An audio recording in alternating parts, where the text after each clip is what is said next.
Hey, this is Nazarek. Here's my quick takes in Conquest for Sector 4. Let's take a look.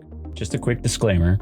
I'm pulling a lot of my ideas from content creators, such as the Godfather himself, Mr. Bit Dynasty, the Kings of Cheese, Tripolix and Skeltrix, and the Queen Strategist, Celiac Sarah. If you want to see actual footage and breakdown, check out my listings of solutions in the description fields below. Alright, Sector 4. Let's take a look at the feats. You have Clumsy, which is the attempt to infect Evasion down 40 times. Never-ending Forces, defeat 50 enemies with Imperial troops. Disarmed, win 14 battles with no attackers. And all Rebel, win at least 14 battles with just Rebel units. Okay. So the way I handled this sector... So Sector 4 is going to look a lot like Sector 3.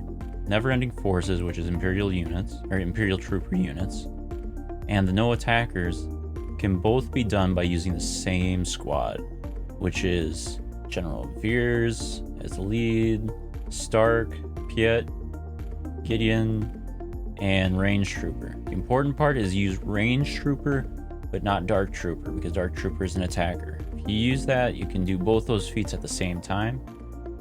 Something else I want to point out about the Imperial Troopers feat here, you're probably going to be low on stamina, so I would push right away to go and use the Rebel squad at the beginning of the sector.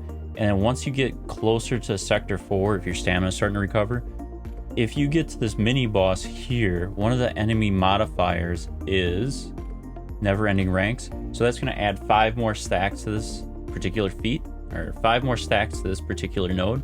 So you can end up with 9 or 10 kills easy on this. So you could finish that feat in 5 battles.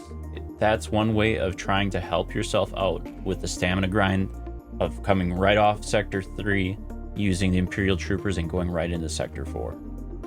If you run low on stamina and you still need to go after the no attackers, then I would start switching to your Jedi Master Luke lead types of Jedi squads and just take a look at your Jedis with no attackers.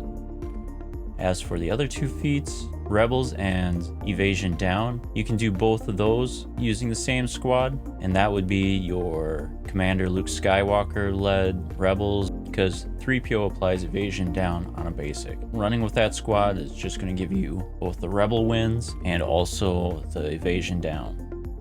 Then we can take a look at the mini boss,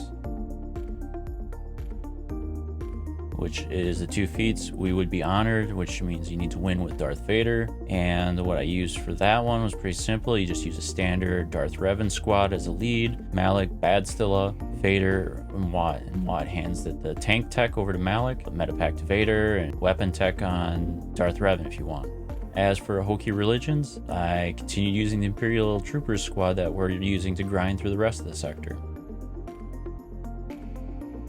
And as for the final boss, you have Destined Confrontation, yeah, easy for me to say, where you need to win with Kanan and Ezra. So for that, I used Jedi Knight Luke led squad with Jedi Master Luke and Watt, and then of course Ezra and Kanan. The reason why I did that is because I wanted Jedi Knight Luke to help slow down the Inquisitors that you're facing. So you take Watt, you throw the tank tech right away on Jedi Master Luke so he has the taunt. Then I go and throw the weapon tech over on Jedi Knight Luke, and then find whatever's the squishiest and throw your Medpak on that. As for Hokey religions, I use the boss lead bounty hunter squad, Mando, Grief, Django, Boba. I have a lot of entrenched discs, so I have a lot of protection up, and then I also have a fortified disc. If you go and take a look at Bit Dynasty's data discs guide, I'm trying to go more with that stone skin type of set. That worked well enough to get me past through the Grand Inquisitors, or the Grand Inquisitor node here.